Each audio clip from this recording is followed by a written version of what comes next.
I know you said earlier New Hampshire, but he also is up in New Hampshire too for Camp Constitution. Once a year they have the Camp Constitution. I'm sure you all kind of heard that now.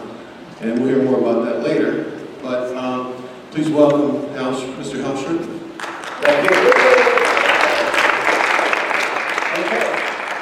Good morning. I'm really privileged and honored to be here. And I want to thank the Ferrettis for making this happen. I hope it becomes an annual event, or maybe even a monthly event, and every seat is filled and people have to be turned away because so many people want to come. I have a few things to hand out. Can I have Dr. Kishore, I need some help, and can I get one of you young people to help pass out one of these to everybody? Including the grown-ups too, because they don't know this stuff anyway, right? You guys don't, the grown-ups don't know.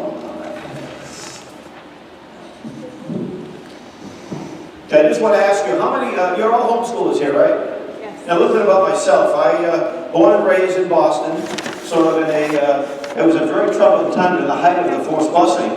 I didn't have the privilege to go to homeschool. I didn't go to a public school, but we had security. We had to go through metal detectors, and we carried mace and other things for our safety. It was quite an interesting time, and I won't go into that right now, but, and being involved in the freedom movement for many years, I learned a lot about problems in public school. So before we married, my wife, she's a fellow believer, of course, and a Christian, and she was in agreement that we would homeschool our children. So we've done that, and we were very glad to do that. We actually put my daughter, who's now 22, she spent 2 years in a Christian school, and my son, who's now 19, spent 1 year.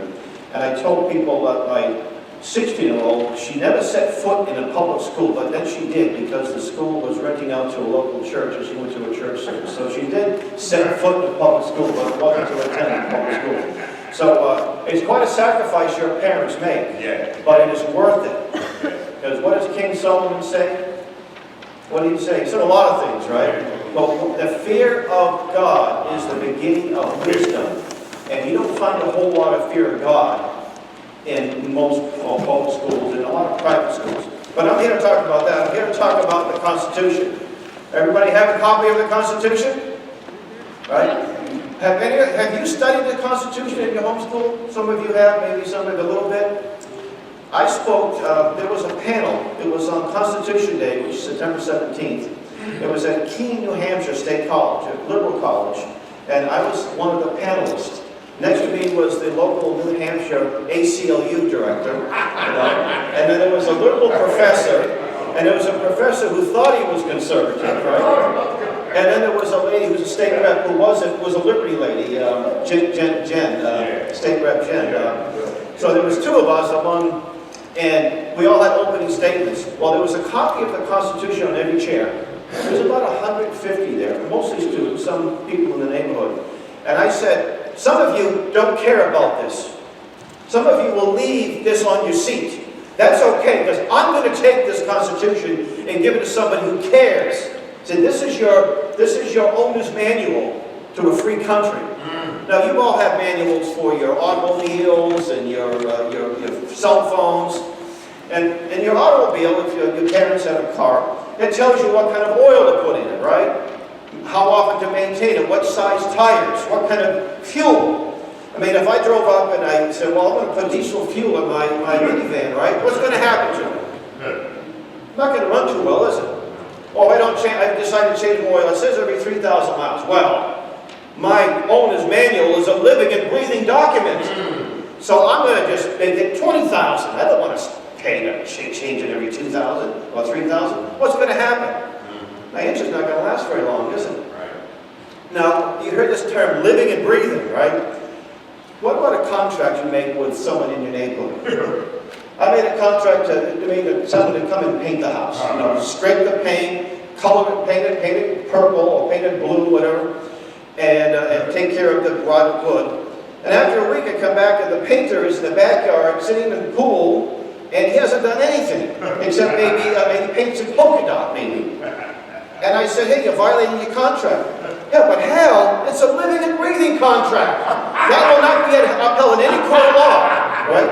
But we're told by some people that the Constitution is living and breathing. Well, you know something? No, we have a doctor. Dr. Kishore, do you have a stethoscope? Because I want to see if I can actually living and breathing. No. Fixed principles. And then we're told by some, even some people who call themselves conservative, and maybe even some Christians, the Constitution is outdated because it was written back in 1787. And some of them will say, well, it's Eurocentric, dead white males. Some of them will own slaves and such. So it has no validity today. That's, in fact, I was on a TV show, I was on a radio show one day, and I had a caller said that to me. And I said, okay, let me accept that premise, that it's outdated and obsolete. Which amendments would you get rid of first? The First Amendment? That doesn't give, but protects the right to speech, the right to assembly. Oh no, we shouldn't get rid of that. I said, what about the Fourth Amendment? Probable cause, no search and seizure. Well, we shouldn't get rid of that one. What about the Eighth Amendment? Well, what's that? He didn't even know his own Constitution. The one that says no cruel and unusual punishment. In Europe, they used to do things like drawing and quartering, and that doesn't mean drawing pictures of you, right? It was a brutal form of execution. That was outlawed in the Constitution. So this guy knew nothing about the Bill of Rights. I said, sir, you've been victim of a cliche. You thought it sounded cool because your professor said that. Yeah. Instead of saying, you know what, you taught me something, he's called me a dirty name and, click the phone. Sometimes you're going to get that response, right? So, anyway, so it's not a living and breathing document. And one of my favorite founding fathers was a man named John Adams. Who was John Adams? Anybody know? Second president. He was the first what? First vice president. And what was that document that came out? July 4th, something, 1776. Did he have anything to do with that? Yeah, John Adams was probably the one motivated that document. And he also did something else. He's the one that recommended George Washington be the commander-in-chief of the Continental Army. Then he borrowed money from the Dutch. That's quite a feat. And that's why you had a lot of Dutch up here, because of the land. You all know that history, right? Because they settled here long before that. Anybody from the Dutch background in that? Yeah. So John Adams, when he was president, he wrote a letter to some militia leaders in Massachusetts. This was the constitutional militia that we used to have. That's another topic for another time. And he said, this Constitution is for a religious and moral people. It is wholly inadequate for the governance of any other. And that's really our problem today. Right. It isn't the words written on it. You look at the Ten Commandments. Do we change the Ten Commandments because some people don't obey them? No. Do we change the Gospels because, we really can't do that stuff anymore? So we'll add the book of First Opinions, and Second Opinions, right?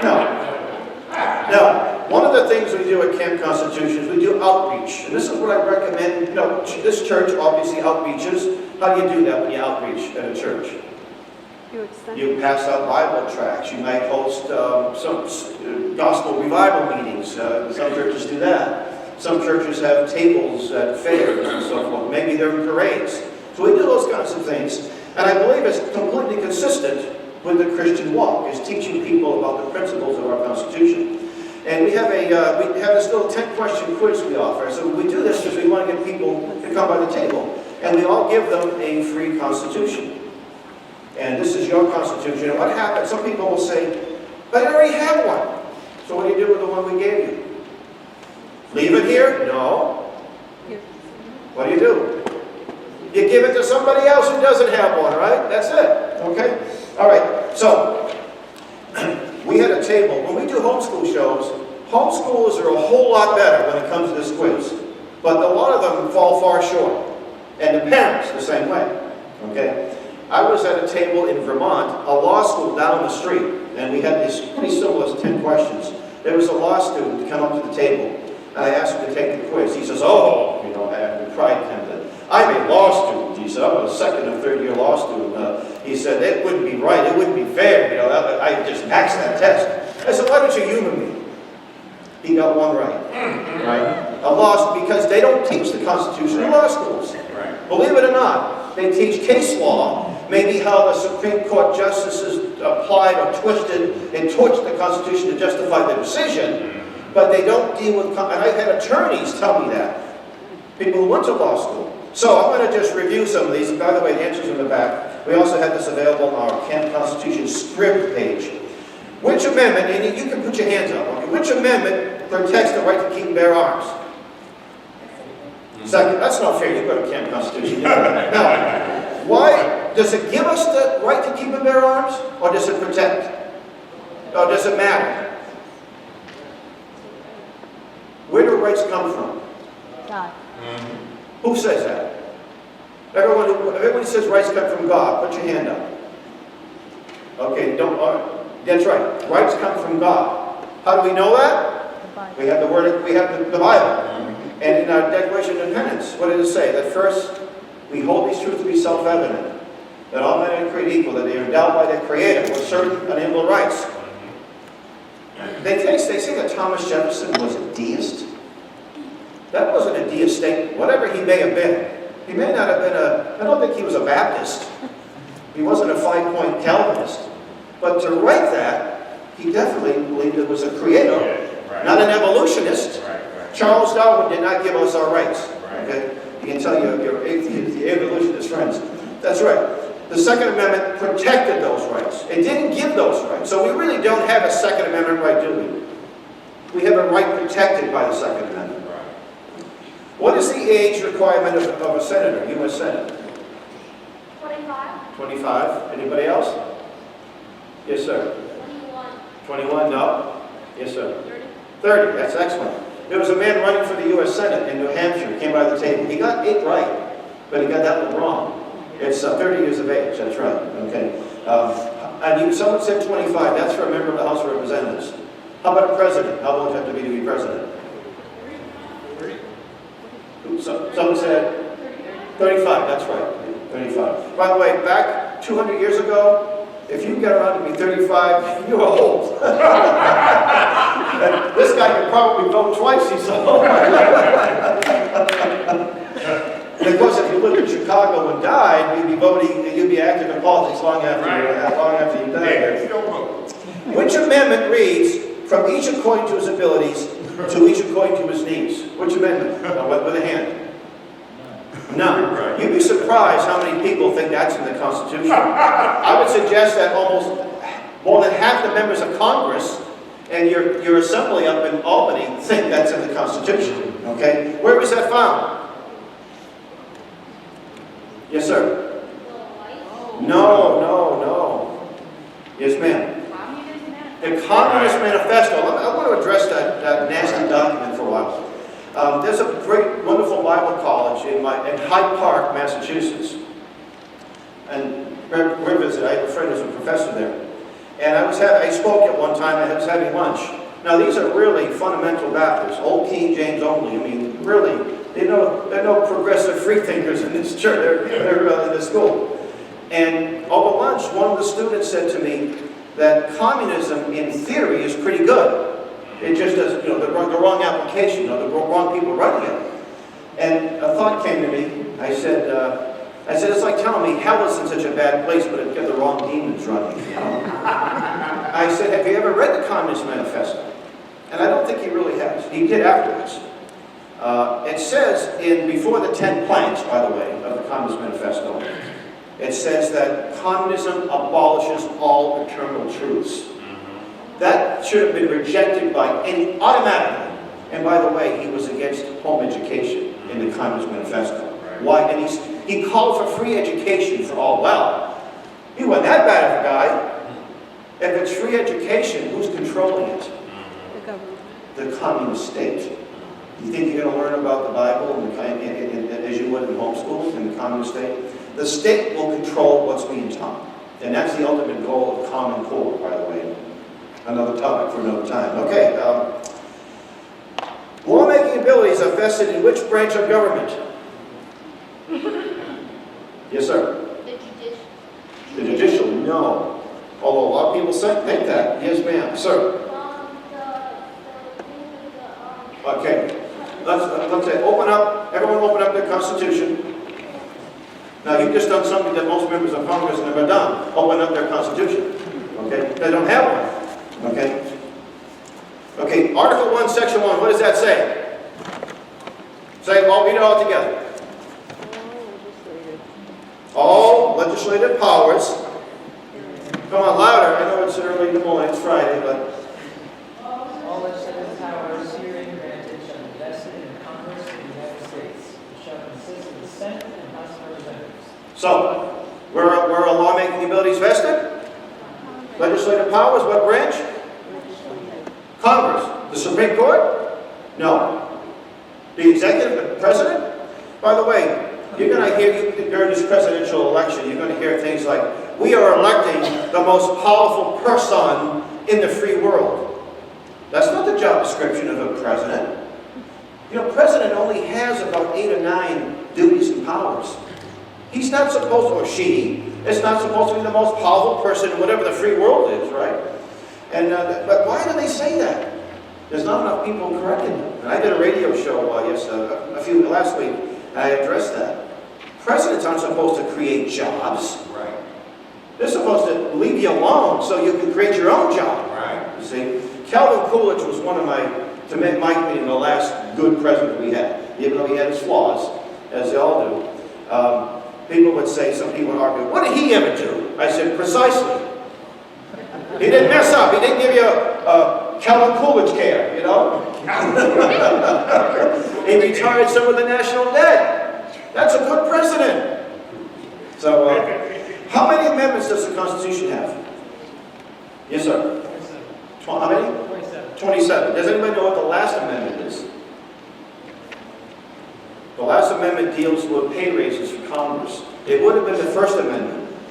It was floating around legal cyberspace for many years. I think it was passed in the early 90s it would have been the First Amendment. So a member of Congress, you can vote for a pay raise, but you don't get it until the next election cycle. You imagine a job? Could you imagine, anybody have their own business? Some of you have your own businesses, right? Imagine if you work for somebody, and like I work for Reverend Kraft, and he said, Rev, I just voted myself a pay raise. What do you think about that? You can't do anything about it, you know? And by the way, members of Congress work for us. Yeah. Now, you know, people, sometimes you see them in parades.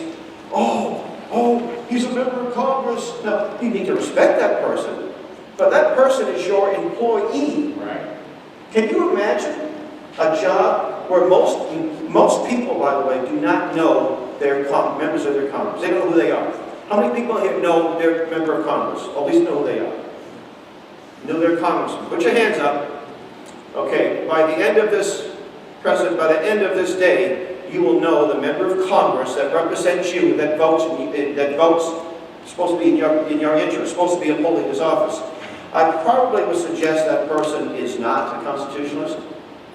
I spoke to an elementary school. 400, it was a public school too. It was the last time I spoke there. I think I mentioned God once or twice. That's not. The students were very receptive. And I asked the question, how many knew the member of Congress? Well, you were senators. The teachers didn't know. They were pretty humble, you see. And that's why one reason why we're in a mess we're in. Because people don't know that people are supposed to uphold this. Then you ask who your state reps are and your state senators that represent you in Albany, or how's your city councilor? And you wonder why people don't even know who these folks are. They're doing stuff that's not in your best interest, and they get away with it because you don't even know they're doing it. Yeah. Okay. Which branch of government has the power to regulate education? Now we're talking about the federal level in the Constitution. Article 8 says the federal government will control education and decide what's taught, right? Well, there's no Article 8, so that's not in there, right? So, which branch of government regulates education? None. Then how can they do it? I have a book that got, old libraries are great places to get old books that are good old books because you get rid of them. It was about a 5-pound book published by the U.S. government during the Franklin Roosevelt. Oh yeah, old Franklin Roosevelt. He wasn't exactly a constitutionalist. I know he's revered here in Hyde Park, because that's where he lived, right? But in this was a question and answer. And it asked the question, what role does the federal government have in education? And the answer was, none. This was done in the 30s. And so how come you have a Department of Education? How come you have Common Core, the billions of dollars being given all over the state so they implement Common Core? It's unconstitutional. Where in the Constitution is foreign aid mentioned? Oh, there's a couple of trick questions here. Yes. Nowhere. So so Congress gives foreign aid all over the world. And many times it's to countries that are hostile to us. But it's unconstitutional. But we have a living and breathing document, I suppose. So what's unconstitutional tomorrow becomes constitutional today, and then tomorrow may not be again, right? So it's unconstitutional, but they do it anyway. How many senators are needed to ratify a treaty? Two-thirds of the Senate. And actually it's two-thirds of those present, and you need a quorum of 51. So you can have a treaty passed with a whole lot less than the two-thirds, would be 66, I think. And you know something too about treaties? We are told by some law scholars that a treaty can supersede the Constitution. Can you imagine that? Now, a treaty is usually something between governments to governments when it comes to visas and trade and things like that. How can a treaty take away and say, well, the communist China doesn't have homeschooling, so in order to sign a treaty with China, I'm just using this as an illustration, all homeschooling has to be shut down in the United States. And that's the case we have in our Constitution. Thomas Jefferson addressed that issue. He said if the president who negotiates the treaty and two-thirds of the Senate can't do what the rest of the country can't do, we have no Constitution. So when people tell you treaties supersede the Constitution, they do not. Okay? And the minute a treaty violates the Constitution, it should be null and void. Okay? What branch of government initiates the impeachment process? And if you were around in the mid-90s, most of you were not, I mean children here, but some of you adults were, you learned a little bit about the impeachment process. There were only two presidents that were ever impeached in this country. Anybody know who they are? Yes, sir. Andrew Johnson. And who was the other one? Who? No, he may have been impeached, but he resigned before that happened. But he probably would have been impeached. Anyone else know? I'll give you a hint. His wife's running for president. Yes. Bill Clinton, right. Andrew Johnson was a very honorable man. And he certainly wouldn't sign some bills, and that's what got him impeached. But impeachment, it's basically like an indictment. You know, like a grand jury, there's evidence to bring this case forward. The grand jury examines it and then determines whether or not you would prosecute. With impeachment, the House of Representatives is the one that actually votes on it. And then they take it to the Senate. The Senate acts like a court, and the Supreme Court Justice presides over it. Both presidents were acquitted were not removed from office. So impeachment doesn't mean they're kicked out, it just means they're accused. All right, now this to me I think is the most important question, and it's a question that most people get wrong. Which branch of government declares war? Yes, sir. Congress. Are you sure about that? Everybody agree with him? Are you certain? Everyone, some people nod their heads. You're absolutely right. Now another question. When was the last time there was a declaration of war? Anybody know that? Any of you young people? World War II. World War II. And it was Franklin Roosevelt that asked for a declaration of war right after Pearl Harbor. That was the last time. Korean War was not declared. Gulf War and II was not declared. Now, I'm not in favor of declaring wars for the sake of declaring wars. But if you're going to commit, and I was a soldier, I was in the U.S. Army, if you're going to commit people, now it doesn't mean you always have to declare war. Sometimes you can, if there's an immediate threat to America's life, liberty, and property, then you might want to, but we haven't declared war. And we haven't won a war since World War II. And even though we won the war, I think the Russians, the Soviet Union got the better part of that deal. We might have won it, but we didn't win much afterwards. Lost a lot of people. And so the Gulf War and II was not. They were wars we fought under the UN auspices. And that's another topic for another time. Okay, so I also want to, 7 articles, 27 amendments. The first article deals with Congress. And the most powerful branch of the federal government is Congress. And why is that? Not only my opinion, under the Constitution. Congress declares war, it borrows money, it appropriates money, it impeaches the president. They have about 30 powers and duties, where the president has about 8 or 10, something like that. And the Supreme Court has a whole lot less than that, you see. And the thing about the beauty of the Constitution, Congress, House of Representatives, is the people's branch. And we can turn out these people who aren't holding up this Constitution every 2 years at the ballot box. But the problem is we need to find people in our congressional districts that understand these principles, and a lot of them don't. So a lot of times it's the lesser of two evils instead of the lesser of two goods, or the better of two goods. Sometimes that's an option. Boy, I remember one election, it was in Maine, New Hampshire. There was a couple, both were good. So which one do I, you know, if one lost, the winner would still be good, but that's very few, in my lifetime, very few and far between. And what is the first 10 amendments referred to? One of the young people. First 10 amendments. Yes, sir. Rights. The Bill of Rights. We do a parade in the town of Dedham, Massachusetts. So we have a little float. We hand out constitutions and candy. That's a big thing. And we ask the question. We ask this to adults, to young people, old adults, young adults, middle-aged adults. The first year we did it, 2 years ago, we got about 10% people in the room. Last year was about 50%, maybe 40%. Maybe we had a little influence there. I like to think that we had a little influence there, that we got more people to understand this Constitution a little bit better. And I want to just end with the idea that this is not an obsolete document. Oh, I did want to address this slavery issue too. This is important. Some of them talk about the Three-Fifths Compromise, and they say, see, the Constitution promoted slavery, it's an evil document, right? Well, most states were slave states at the time of this Constitution, even New York. When did New York abolish slavery? Yeah, see, okay, come on. Well, you know, these awful southern states, they were all slave, they were horrible, and we were so pristine and pure here in New York and Massachusetts and what have you. When did New York abolish slavery? Late 1820s. Now, has anyone seen the movie Miracle on 34th Street, the original movie? And you know, the guy Chris Kringle asked the question, who was the vice president under Madison? He was wrong, but he asked the wrong, he had the wrong question, a little typo there. Daniel T. Tompkins, he was your governor in the 1820s. He was the one that was responsible for abolishing slavery in New York. What happened was, there were states that had large slave populations, and the states that had large slave populations, mostly in the South, wanted to count the slaves as full people to represent them in Congress. So in other words, the more people in that state, the more members of Congress you had.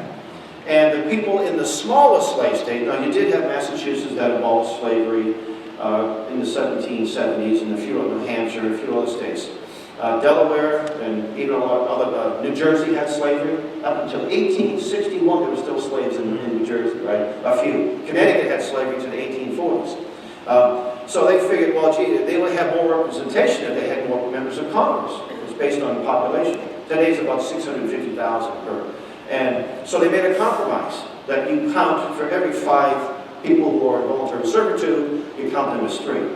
So it really was an agreement or a compromise, but it didn't say that we don't think they're people. It was just for representation in Congress. But a lot of people get that wrong. In fact, my 8th grade history teacher, whom I loved in the public school, Mrs. Wolf, she got that one wrong. But she got a lot so right. And the only last time I threw a spitball was in her class. And she looked at me, Harold, I am surprised at you. I have never thrown one since then. I let her down. So don't throw spitballs in history class. Are there any questions? So there's a quiz at the end of the day, right? You're all going to max it, right? So keep this Constitution with you. Learn this Constitution. Keep that little quiz and astonish your friends and neighbors with your knowledge of the Constitution. And also, hold your elected officials. Learn who your elected officials are. Look at their voting records. Because, you know, some of you, I look at it this way. I'm 57. I'm a late-end baby boomer. Boy, my parents were great, but there were a lot of baby boomer parents that didn't do a good job. They passed the baton of freedom. A lot of us dropped that baton. That's why we're in the mess we're in. It's my generation. They're the ones that are in Congress. They're the ones, you know, they're the ones that are running this country now. We got to pick that baton up and pass it to you guys. And there are 5 reasons why I'm doing this, 5 big reasons. They call it children. And in fact, so that's my legacy. I want to be able to say I did whatever I could in my limited means to pass the baton of freedom. And I'm convinced that your generation will be the ones that lead us back into the Constitution. And I think God has a call. God has something for all of you. And if that's doing what I do, or doing what Rev does, or just being a CEO of a company and promoting godly policies, that's what you do.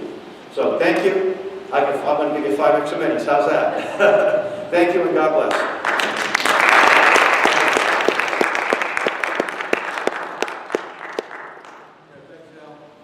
So, you're going to take a break to 11:15? Okay, so 11:15, we'll see you back. Thanks.